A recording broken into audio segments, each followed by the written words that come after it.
salut tout le monde, j'espère que vous allez bien.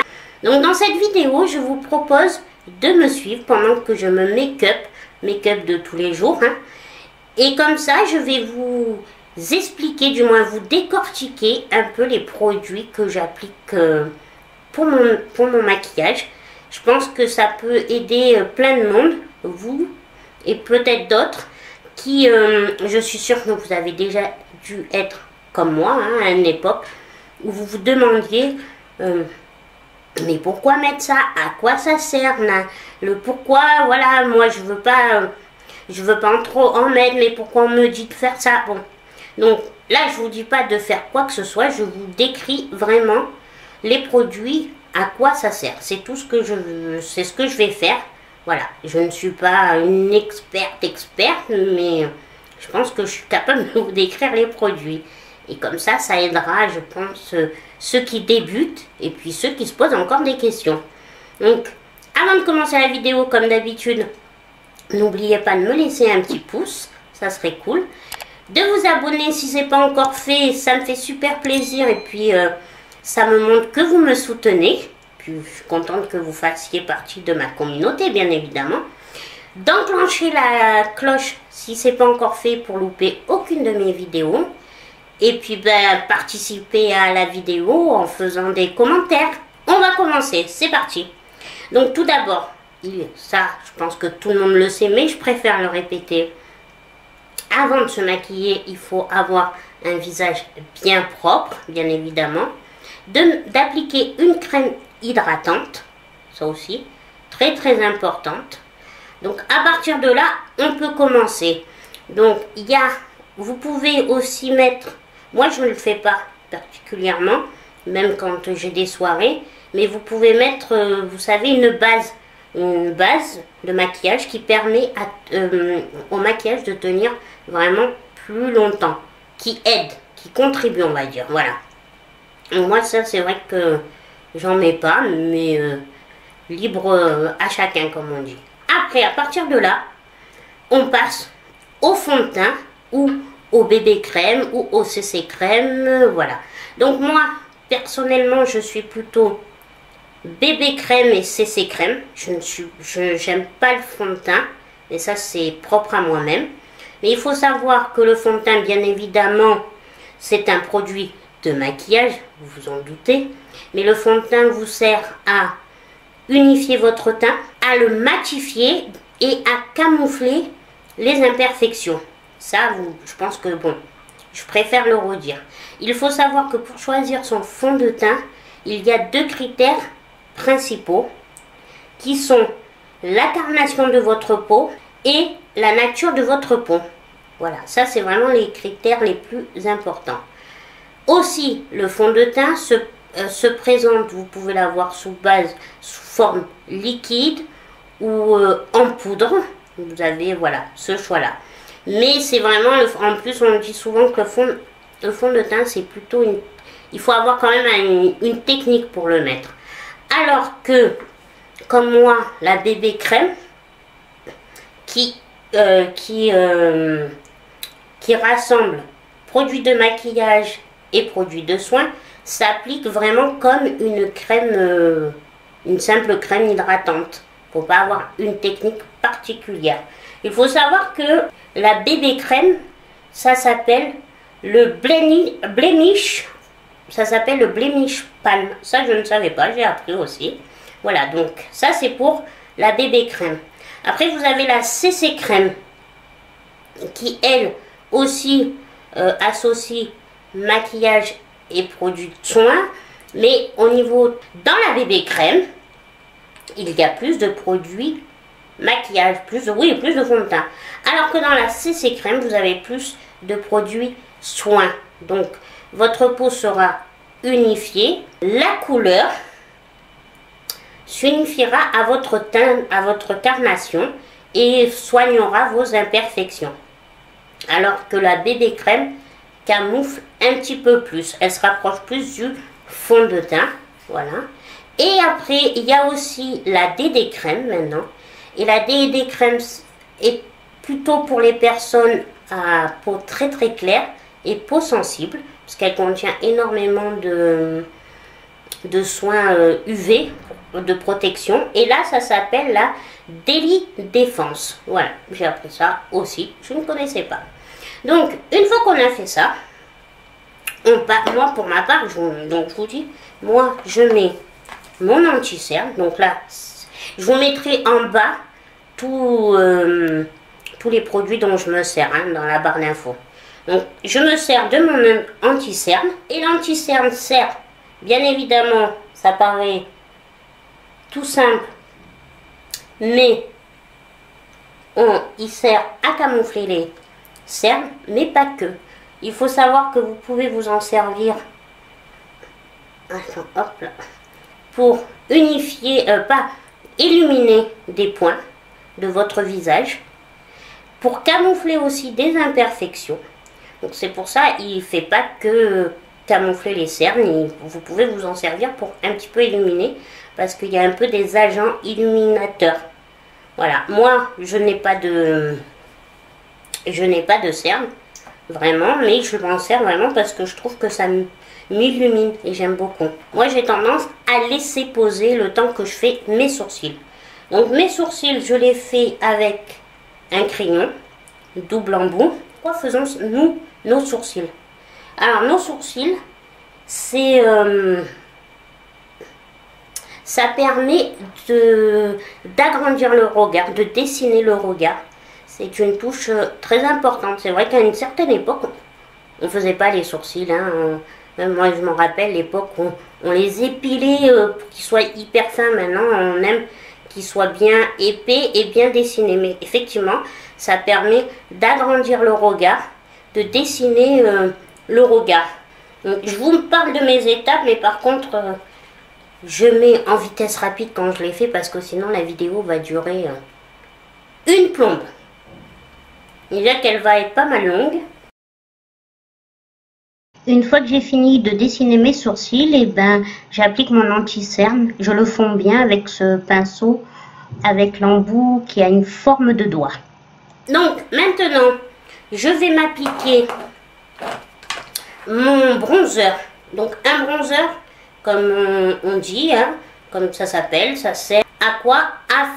À donner un petit aller, comme si vous étiez allé au soleil, que vous avez pris des couleurs, mais toute l'année.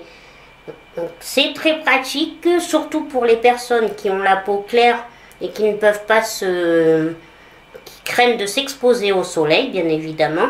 Donc là, c'est le top. Et puis pour tout le monde, parce que c'est pas très bien de s'exposer, vous le savez, hein, au soleil trop, c'est pas bon du tout, faut pas le faire.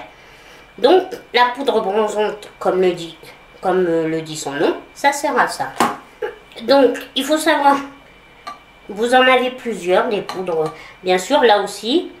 Voilà, tout dépend de votre carnation, il faut pas la prendre trop foncée, mais faut vraiment qu'elle se fonde bien à votre teint, à votre fond de teint ou à votre CC crème. Faut pas que ça soit, si vous êtes plutôt clair, ne prenez pas une poudre bronzante hyper foncée, parce que ça va vous faire une trace, c'est pas joli. Il faut vraiment que ça soit subtil. Et on la met en règle générale là, dans le creux, là, comme ça, et vous remontez. Là, je pense que, voilà, moi, elle est vraiment, en plus, celle-là, elle a des pigments un peu dorés. C'est vraiment subtil. Après, on en met sur le bord, à la racine des cheveux, comme ça. Vous faites, en fait, un peu votre contour, hein, c'est un peu... Ah oui, il y a l'histoire. Il y a aussi le contouring. Moi, personnellement, je me suis jamais testée au contouring, j'avoue. C'est un truc qui me fait un petit peu peur. Je sais pas, je pense pas savoir je sais pas si je saurais le faire. Mais le contouring, alors là, par contre, sert vraiment à définir le visage, mais dans le définir, ça veut dire à l'affiner, à marquer ce que vous voulez vraiment qu'il soit le plus marqué, à éliminer, par exemple, si vous avez un double menton ou un menton un petit peu comme moi là, hein, vous pouvez bien faire qu'on voit plus. Voilà. Mais c'est toute une technique que moi, je me suis jamais lancée là-dedans, je vous avouerai. Donc hop, on en met un peu là sur les mâchoires. Et oui, et ce que j'ai oublié de vous dire sur le fond de teint ou les bébés crèmes, important, vous descendez bien bas et vous allez bien jusqu'aux oreilles parce que sinon ça va vous faire une démarcation pas jolie du tout. Donc vous voyez, bon, c'est vraiment très subtil. Alors moi je fais mon teint pareil, là aussi il y a plusieurs règles. Des règles et pas des règles parce qu'on dit bien qu'en maquillage il n'y a pas forcément des règles. Mais il y a celles qui vont faire leurs yeux avant le teint. Et moi, je fais partie de celles qui font le teint avant les yeux. Donc, une fois que j'ai fait ça, maintenant, je passe alors au blush. Donc, petit blush. Le blush, lui, alors le blush ou fard à joues, comme on dit en français, sert à vraiment peaufiner le maquillage, le make-up. Moi, pareil, encore une fois, je vous dis, c'est pour ça que j'ai appris tout ça, parce que il n'y a pas si longtemps que ça, je faisais tout sauf le blush. Je mettais jamais de blush. Et on me disait, mais quand même ça. Et c'est vrai que ça change la donne. Et maintenant, je dirais que je pourrais plus facilement ne pas mettre de poudre de soleil, mais le blush, non. J'avoue que j'y ai pris goût et ça change la donne. Parce que ça donne vraiment... ça peaufine donc le make-up et puis ça donne effet bonne mine. Vraiment, on voit la différence tout de suite. Pareil, en blush, vous savez que vous en avez en poudre, en liquide, en crème. Voilà, le plus essentiel c'est de pas trop mettre, faut pas ressembler, faut pas avoir des joues roses là, voilà, comme une poupée. Il faut savoir doser. Donc, moi, ce que je fais pour bien me repérer, je gonfle ma joue et je remonte un petit peu. Voilà. Mais vraiment, si vous n'avez jamais mis, là, je vous le conseille et je l'ai vécu, essayez le blush. Vous verrez la différence et après, je pense que comme moi, vous ne pourrez plus vous en passer. Voilà. Donc là, on a fait, donc, on reprend, on a mis pour ma part, la bébé crème, on a mis l'anti-cerne, on a sculpté ses sourcils, on a mis le blush et maintenant pour finir moi je mets d'abord la poudre, donc la poudre matifiante,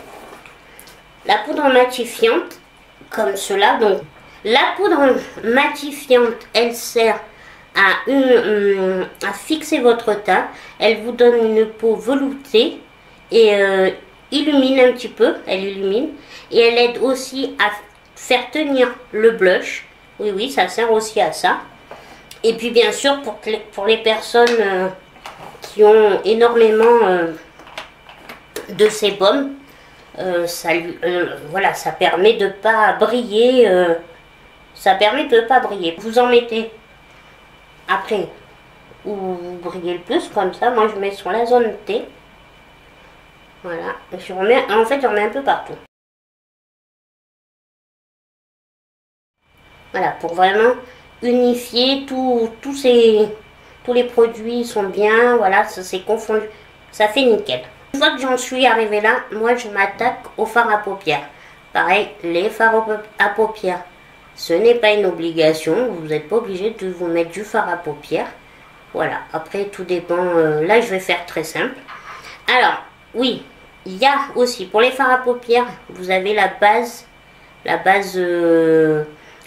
paupières qui permet d'intensifier les couleurs et bien évidemment de faire tenir les fards plus longtemps.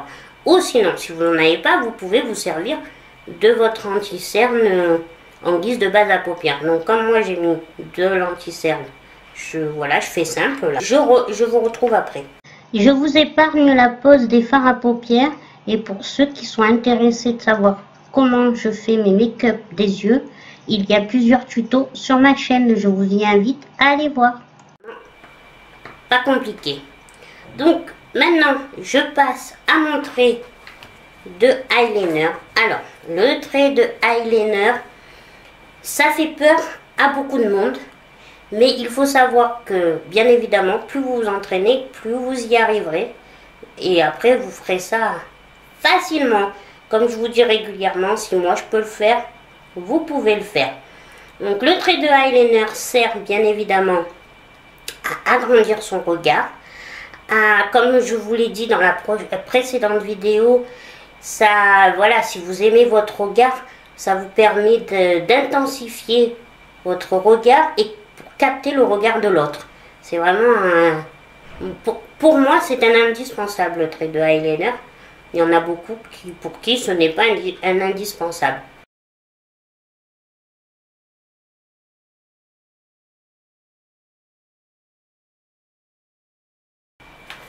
Voilà le trait de eyeliner, vous voyez. Je pense que vous constatez la différence entre avant et après. Mon œil est beaucoup plus grand, plus étiré. Donc, par contre, ce qui est très important aussi, pour pas faire un regard de biche, hein, puis même tout le make-up, c'est important, c'est le mascara. Donc le mascara va vous aider à bien coiffer, je sais pas si ça se dit coiffer, mais voilà, bien placer vos cils, faire du volume, les recourber, et bien évidemment ça sert aussi, ça fait partie pour agrandir le regard, agrandir l'œil et avoir un regard très ouvert. Donc l'avantage avec ce mascara là que je vous parle tout le temps, c'est qu'il y a le côté pour recourber les cils et le côté pour faire du volume. C'est ça qui est un avantage. Mais après, vous avez beaucoup de très bons mascaras sans qu'il y ait double embout. Hein. Alors, maintenant que ça y est, vous voyez, fini pour le mascara, vous voyez bien, j'ai les cils beaucoup plus fournis. Alors que quand même, j'ai pas à me plaindre à ce niveau-là, malgré tout. Donc maintenant, on va passer à l'enlumineur, dit plus couramment highlighter. Donc, c'est un produit teint. C'est le produit teint du moment. Et donc ce produit, il consiste à quoi? À refléter la lumière. On s'en sert pour rehausser les bombées du visage. Donc souvent, en règle générale, on le met petit pinceau. Après, vous pouvez le faire au doigt. On le met, on rehausse en fait ce côté-là. Donc on part de là, voilà. Et on fait un C. Donc comme ça reflète la lumière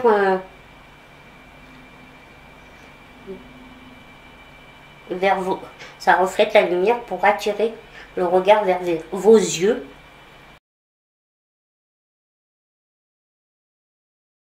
Alors, pareil, il y en a énormément. Vous en avez en liquide, en poudre et tout. Il y a une je ne sais plus parler. Il y a énormément de choix. Hein. On va faire plus quoi. Il y a énormément de choix. Après, il faut voir en fonction de votre peau, pareil. Parce qu'il faut savoir que s'il est trop flashouille, ça risque de marquer vos imperfections. Donc après, j'en mets un petit peu sur l'arrêt du nez et sur le bout. Hop.